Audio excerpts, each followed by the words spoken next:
اعوذ باللہ من الشیطان الرجیم بسم اللہ الرحمن الرحیم ربی اشرح لی صدری ویسر لی امری واحلل عقدۃ من لسانی یفقہوا قولی۔ سورہ آل عمران آیت نمبر 91۔ بے شک وہ لوگ جنہوں نے کفر کیا اور اس حال میں مر گئے کہ وہ کافر تھے، سو ان کے کسی ایک سے زمین بھرنے کے برابر سونا ہرگز قبول نہ کیا جائے گا، خواہ وہ اسے فدیے میں دے۔ یہ لوگ ہیں جن کے لیے دردناک عذاب ہے اور ان کے لیے کوئی مدد کرنے والے نہیں۔ یعنی جن لوگوں نے کفر کی راہ اختیار کی اور کفر کی حالت میں ہی مر گئے، تو اللہ تعالیٰ قیامت کے دن کا انجام بتا رہے ہیں کہ اس دن کسی کے پاس کوئی مال نہ ہوگا، لیکن اگر فرض کر لیا جائے کہ کسی کے پاس مال و دولت ہو تو چاہے وہ پوری زمین بھر کے اس کے برابر سونا دے دے تو اپنی جان جہنم کی آگ سے چھڑانا چاہے تو وہ بچ نہ سکے گا۔ یعنی کوئی چیز بھی اسے اللہ کے عذاب سے بچا نہ سکے گی۔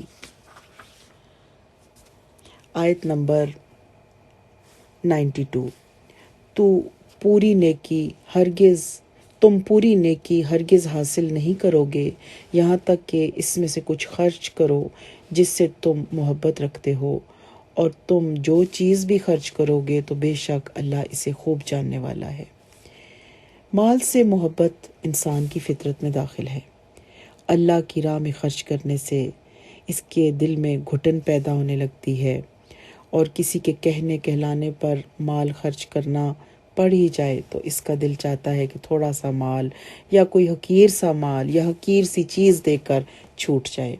تو اللہ تعالیٰ فرماتے ہیں کہ جب تک تم اللہ کی راہ میں ایسا مال خرچ نہیں کرو گے جو تمہیں محبوب ہے، جو تمہارا پسندیدہ ہے، اس وقت تک تم نیکی کی وسعتوں کو نہیں پا سکتے۔ آیت نمبر 93۔ کھانے کی ہر چیز بنی اسرائیل کے لیے حلال تھی مگر جو اسرائیل نے اپنے آپ پر حرام کر لی۔ اس سے پہلے کہ تورات اتاری جائے کہتے تو لاؤ تورات، پھر اسے پڑھو اگر تم سچے ہو۔ دراصل یہ مسلمانوں پر یہودیوں کے ایک اعتراض کا جواب ہے۔ انہوں نے نبی اکرم صلی اللہ علیہ وسلم سے کہا تھا کہ آپ دین ابراہیمی کے پیروکار ہونے کا دعویٰ کرتے ہیں اور اونٹ کا گوشت بھی کھاتے ہیں، جبکہ اونٹ کا گوشت اور اس کا دودھ دین ابراہیمی میں حرام تھا۔ تو اللہ تعالیٰ نے فرمایا کہ یہود کا یہ دعویٰ غلط ہے۔ ابراہیم علیہ السلام کے دین میں یہ چیزیں حرام نہیں تھیں، لیکن اسرائیل یعنی یعقوب علیہ السلام نے خود اپنے اوپر حرام کر لی تھی، یعنی وہ اونٹ کا گوشت اور اس کا دودھ تھا، اور وہ کسی قسم کے تحت یا کسی وجہ سے انہوں نے یہ چیزیں چھوڑ دی تھی۔ آیت نمبر 94۔ پھر جس نے اس کے بعد اللہ پر جھوٹ باندھا تو وہی ظالم ہے۔ یعنی اللہ تعالیٰ کی طرف نسبت کر دینا، کوئی اپنی طرف سے بات کر کے کہ اللہ نے ایسا کہا ہے، تو اللہ تعالیٰ کہتے ہیں کہ یہ بہت بڑا ظلم ہے اور بہت بڑا گناہ ہے۔ اس لیے ہر انسان کو اللہ تعالیٰ سے جب کوئی بات منسوب کی جائے تو بہت سوچ سمجھ کر، بہت تحقیق کر کے اور پوری ذمہ داری کے ساتھ وہ بات کرنی چاہیے، کیونکہ اگر خدا نخواستہ کوئی ایسی بات جو اللہ نے نہیں کہی اور آپ اللہ کے ساتھ منسوب کر کے کہہ دیں کہ اللہ نے ایسے کہا ہے، تو پھر یہ اللہ تعالیٰ کی طرف سے یہ اللہ تعالیٰ پر جھوٹ باندھنا ہے اور انسان ظالموں کی فہرست میں داخل ہو جاتا ہے۔ آیت نمبر 95۔ کہہ دے اللہ نے سچ فرمایا، سو تم ابراہیم کی ملت کی پیروی کرو جو ایک طرف کا تھا اور وہ شرک کرنے والوں سے نہ تھا۔ یعنی اللہ تعالیٰ کا یہ فرمان سچا ہے کہ طعام کی یہ قسم پہلے حلال تھی، اس کے بعد اسرائیل یعنی یعقوب علیہ السلام اور ان کی اولاد پر حرام کر دی گئی، لہٰذا نسخ صحیح ہے اور تمہارا شبہ باطل ہے۔ اور رسول اللہ صلی اللہ علیہ وسلم نے جو ان کی حلت کا فتویٰ دیا ہے یہ عین ملت ابراہیم کے مطابق ہے، لہٰذا تم بھی ملت ابراہیم میں داخل ہو جاؤ اور دین اسلام میں داخل ہو جاؤ، جو اصول اور فروغ کے اعتبار سے عین دین ابراہیم کے مطابق ہے۔ آیت نمبر 96، بے شک پہلا گھر جو لوگوں کے لیے مقرر کیا گیا یقیناً وہی ہے جو مکہ میں ہے، بہت بابرکت اور جہانوں کے لیے ہدایت ہے۔ یہ یہود کے دوسرے اعتراض کا جواب ہے۔ وہ کہتے تھے کہ بیت المقدس سب سے پہلا عبادت خانہ ہے، اور محمد صلی اللہ علیہ وسلم اور ان کے ساتھیوں نے اپنا قبلہ کیوں بدل لیا؟ اس کے جواب میں کہا گیا کہ تمہارا یہ دعویٰ بھی غلط ہے، پہلا گھر جو اللہ کی عبادت کے لیے تعمیر کیا گیا وہ بیت الحرام ہے جو مکہ میں ہے۔ حضرت ابو ذر بیان فرماتے ہیں کہ میں نے رسول اللہ صلی اللہ علیہ وسلم سے دریافت کیا کہ اللہ کے رسول، روئے زمین پر سب سے پہلے کون سی مسجد بنائی گئی؟ تو رسول اللہ صلی اللہ علیہ وسلم نے فرمایا مسجد حرام۔ میں نے عرض کی پھر کون سی؟ آپ نے فرمایا مسجد الاقصیٰ۔ میں نے عرض کی ان دونوں کے درمیان کتنی مدت ہے؟ آپ نے فرمایا 40 سال، اور یہ بخاری کی روایت ہے۔ آیت نمبر 97، اس میں واضح نشانیاں ہیں ابراہیم کے کھڑا ہونے کی جگہ، اور جو کوئی اس میں داخل ہوا امن والا ہو گیا، اور اللہ کے لیے لوگوں پر اس گھر کا حج فرض ہے، جو اس کی طرف راستے کی طاقت رکھے، اور جس نے کفر کیا تو بے شک اللہ تمام جہانوں سے بہت بے پرواہ ہے۔ یعنی حرم مکہ میں واضح نشانیاں ہیں ابراہیم علیہ السلام کے کھڑے ہونے کی جگہ، یعنی وہ ابھی بھی موجود ہے حرم میں۔ جو کوئی لوگ حج اور عمرے کے لیے جاتے ہیں وہ اس جگہ کو مقام ابراہیم کے نام سے دیکھتے ہیں، اور وہاں پہ ابراہیم علیہ السلام کے قدموں کے نشان واضح طور پر نظر آتے ہیں۔ اسی طرح حرم مکہ جو ہے، اس میں جب کوئی خوفزدہ داخل ہو جائے تو وہ ہر برائی اور شر سے امن میں ہو جاتا ہے۔ زمانہ جاہلیت میں بھی وہاں پر یہی حال تھا، اور رسول اللہ صلی اللہ علیہ وسلم نے فتح مکہ کے دن فرمایا تھا کہ اب ہجرت نہیں لیکن جہاد اور نیت باقی ہے، اور جب تم سے جہاد کے لیے گھروں سے نکلنے کو کہا جائے تو نکل پڑا کرو۔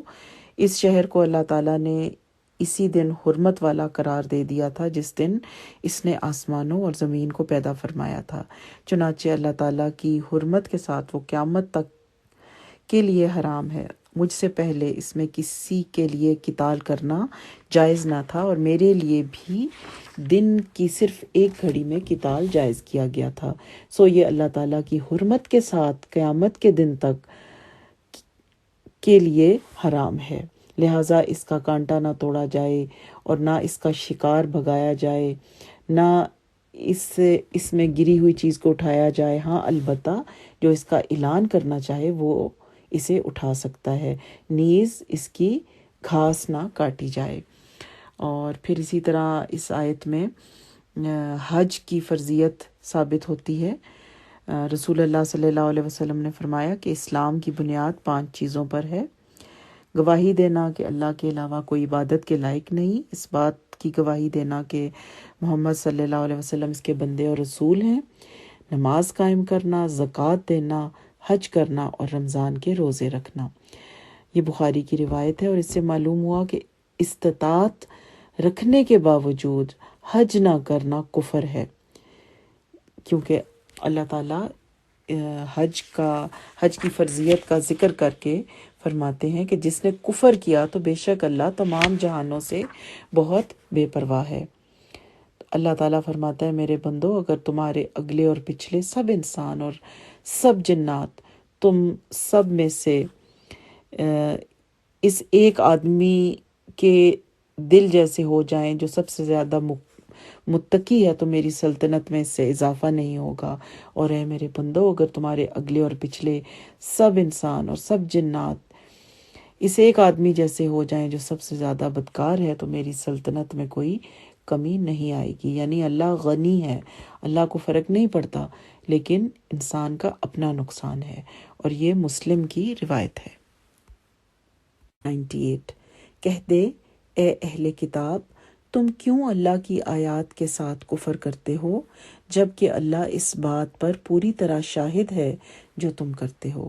یعنی اہل کتاب کی جو روش تھی کہ وہ اپنی کتاب میں سے جس چیز کو چاہے چھپا دیتے، جس چیز کو چاہے بیچ میں سے مٹا دیتے اور جس چیز سے چاہے انکار کر دیتے، جیسا کہ وہ نبی پاک صلی اللہ علیہ وسلم کی نبوت کا انکار کرتے تھے، حالانکہ تمام تر نشانیاں اس میں موجود تھیں اور وہ اچھی طرح جانتے تھے کہ یہ نبی برحق ہیں۔ آیت نمبر 99، کہہ دے اے اہل کتاب تم اللہ کے راستے سے اس شخص کو کیوں روکتے ہو جو ایمان لے آیا، تم اس راستے میں کوئی نہ کوئی کجی تلاش کرتے ہو، حالانکہ تم گواہ ہو اور اللہ اس سے ہرگز غافل نہیں جو تم کر رہے ہو۔ یعنی کہ تم نہ صرف یہ کہ حق پر خود ایمان نہیں لاتے، بلکہ جو لوگ اس پر ایمان لا چکے ہیں ان میں طرح طرح کے فتنے اور شوشے چھوڑ کر حق کی راہ میں کجی پیدا کرنے کی کوشش کرتے ہو، اور پھر یہ سب جان بوجھ کر کرتے ہو۔ اللہ تعالیٰ کو تمہارے یہ کرتوت خوب معلوم ہے، تمہیں اپنے اس جرم کی سزا بھگتنی پڑے گی۔ جیسا کہ سورہ ابراہیم میں بھی آیت نمبر 32 میں فرمایا، اور تو اللہ کو ہرگز اس سے غافل گمان نہ کر جو ظالم لوگ کر رہے ہیں، وہ تو انہیں صرف اس دن کے لیے مہلت دے رہا ہے جس میں آنکھیں کھلی رہ جائیں گی۔ آیت نمبر 100، اے لوگو جو ایمان لائے ہو، اگر تم ان میں سے کچھ لوگوں کا کہا مانو گے جنہیں کتاب دی گئی ہے تو وہ تمہیں تمہارے ایمان کے بعد پھر کافر بنا دیں گے۔ یہودیوں کے مکر و فریب اور ان کی طرف سے مسلمانوں کو گمراہ کرنے کی کوششوں کا ذکر کرنے کے بعد مسلمانوں کو تنبیہ کی جا رہی ہے کہ تم بھی ان کی سازشوں سے ہوشیار رہو اور قرآن کی تلاوت کرنے اور رسول اللہ صلی اللہ علیہ وسلم کے موجود ہونے کے باوجود کہیں یہود کے جال میں نہ پھنس جانا، جو مسلمانوں سے ان کی نعمتوں کی وجہ سے شدید حسد رکھتے ہیں، اور ان کو حسد اس چیز کا ہے کہ یہ نعمتیں ہمارے پاس ہوتی، یہ اللہ تعالیٰ نے مسلمانوں کو کیوں عطا کی ہیں۔ آیت نمبر 101، اور تم کیسے کفر کرتے ہو حالانکہ تم پر اللہ کی آیات پڑھی جاتی ہیں اور تم میں اس کا رسول موجود ہے، اور جو شخص اللہ کو مضبوطی سے پکڑ لے تو یقیناً اسے سیدھے راستے کی طرف ہدایت دی گئی۔ یعنی تمہاری طرف سے کفر کا ارتکاب بہت بعید ہے، اور اللہ تعالیٰ تمہیں اس سے بچائے، کیونکہ اللہ تعالیٰ کی آیات اس کے رسول پر دن رات نازل کی جا رہی ہیں، اور وہ ان آیات کو تم پر تلاوت فرما رہے ہیں اور انہیں تم تک پہنچا رہے ہیں۔ پھر اس آیت میں کہا گیا کہ اللہ کو مضبوطی سے پکڑو، اس سے مراد ہے کہ اللہ کی رسی یعنی دین اسلام کو مضبوطی سے پکڑو۔ آیت نمبر 102، اے لوگو جو ایمان لائے ہو، اللہ سے ڈرو جیسا اس سے ڈرنے کا حق ہے، اور تم ہرگز نہ مرو مگر اس حال میں کہ تم مسلم ہو۔ اس کا مطلب ہے کہ اسلام کے احکام و فرائض پورے طور پر بجا لائے جائیں، گناہ کے قریب نہ جایا جائے۔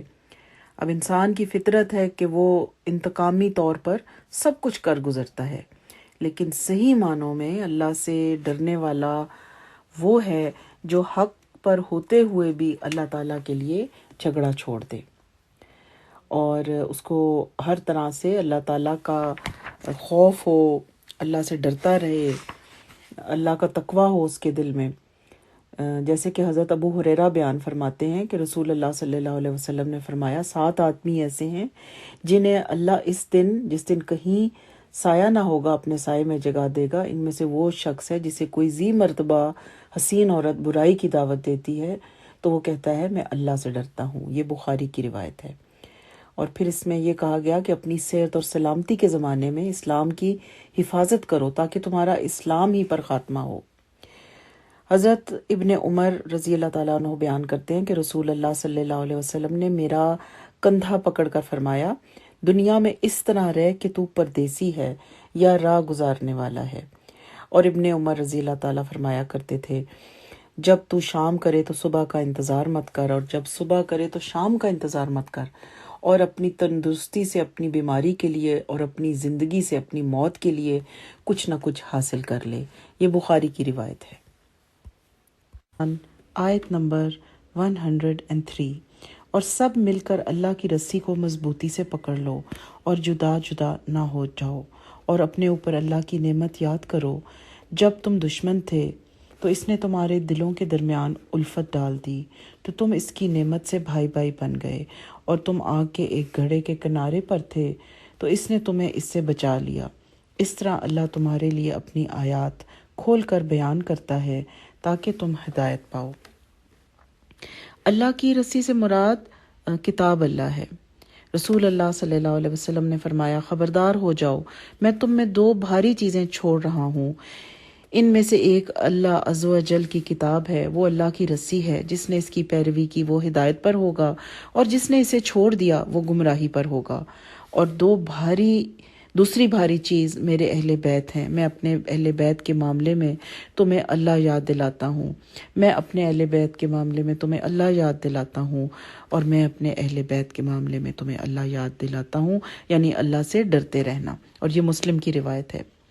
اللہ کی رسی سے مراد کتاب اللہ ہے، یعنی قرآن پاک اور حدیث نبوی، اس لیے کہ کتاب اللہ کا اطلاق حدیث پر بھی ہوتا ہے۔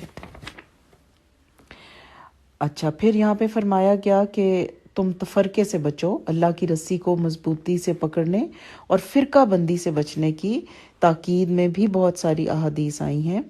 رسول اللہ صلی اللہ علیہ وسلم نے فرمایا کہ اللہ تعالیٰ تمہارے لیے 3 باتوں کو پسند فرماتا ہے اور 3 باتوں کو تمہارے لیے ناپسند فرماتا ہے۔ وہ تمہارے لیے یہ پسند فرماتا ہے کہ تم اسی کی عبادت کرو، اس کے ساتھ کسی کو شریک نہ ٹھہراؤ، تم سب اللہ کی رسی کو مضبوط تھام لو اور فرقہ بازی اختیار نہ کرو، اور جن باتوں کو اللہ تمہارے لیے ناپسند فرماتا ہے وہ بے مقصد ادھر ادھر کی باتیں، کثرت سوال اور مال ضائع کرنا ہے۔ رسول اللہ صلی اللہ علیہ وسلم نے فرمایا، آپس میں اختلاف نہ کیا کرو، کیونکہ تم سے پہلے لوگوں نے اختلاف کیا اور وہ ہلاک و برباد ہو گئے۔ رسول اللہ صلی اللہ علیہ وسلم نے ایک بار ایک خط کھینچا، پھر فرمایا، یہ اللہ کا راستہ ہے۔ پھر اس کے دائیں اور بائیں چند خطوط کھینچے اور فرمایا، یہ ایسے متفرق راستے ہیں جن میں سے ہر ایک پر شیطان ہے جو اپنی طرف بلا رہا ہے۔ پھر آپ نے یہ آیت تلاوت فرمائی۔ آیت نمبر 104۔ اور لازم ہے کہ تم میں سے ایک ایسی جماعت ہو جو نیکی کی طرف دعوت دیں اور اچھے کام کا حکم دیں اور برائی سے منع کریں، اور یہی لوگ فلاح پانے والے ہیں۔ اس آیت سے یہ کہنا مقصود ہے کہ امت میں ایک جماعت ایسی ہونی چاہیے جو لوگوں کو خیر کی دعوت دے، اچھائی کا حکم دے اور برائی سے روکے۔ اسے کیا کہتے ہیں؟ امر بالمعروف اور نہی عن المنکر۔ اب اس کی ذمہ داری امت کے ہر فرد پر حسب استطاعت ہے، اس پہ ڈالی گئی ہے۔ اور حضرت ابو سعید خدری رضی اللہ تعالیٰ عنہ بیان کرتے ہیں کہ رسول اللہ صلی اللہ علیہ وسلم نے فرمایا، تم میں سے کوئی شخص جب کسی برائی کو دیکھے تو اسے اپنے ہاتھ سے مٹا دے، اگر اس کی استطاعت نہ ہو تو زبان سے سمجھا دے، اگر اس کی بھی استطاعت نہ ہو تو کم از کم دل سے ضرور برا جانے، اور یہ ایمان کا سب سے کمزور درجہ ہے۔ اور یہ مسلم کی روایت ہے۔ اسی طرح رسول اللہ صلی اللہ علیہ وسلم نے فرمایا، اس ذات کی قسم جس کے ہاتھ میں میری جان ہے، تم ضرور نیکی کا حکم دو گے اور برائی سے منع کرو گے، بصورت دیگر قریب ہے کہ اللہ تعالیٰ تم پر اپنی طرف سے عذاب بھیجے، پھر تم اس سے دعا کرو گے اور وہ تمہاری دعا قبول نہیں فرمائے گا۔ یہ ترمذی کی روایت ہے۔ آیت نمبر 105۔ اور ان لوگوں کی طرح نہ ہو جاؤ جو الگ الگ ہو گئے اور ایک دوسرے کے خلاف ہو گئے، اس کے بعد کہ ان کے پاس واضح احکام آ چکے، اور یہی لوگ ہیں جن کے لیے بہت بڑا عذاب ہے۔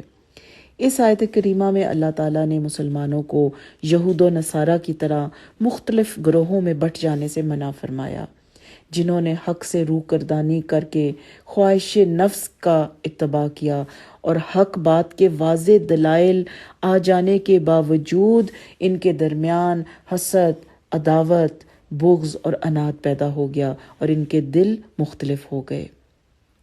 معلوم ہوا کہ یہود و نصارہ کی باہمی اختلاف اور فرقہ بندی کی وجہ یہ نہیں تھی کہ انہیں حق کا پتہ نہیں تھا اور وہ اس کے دلائل سے بے خبر تھے، بلکہ حقیقت یہ ہے کہ انہوں نے سب کچھ جانتے ہوئے محض اپنے دنیاوی مفاد اور اپنے نفسانی اغراض کے لیے اختلاف اور فرقہ بندی کا راستہ اختیار کیا اور اس پر جمے رہے۔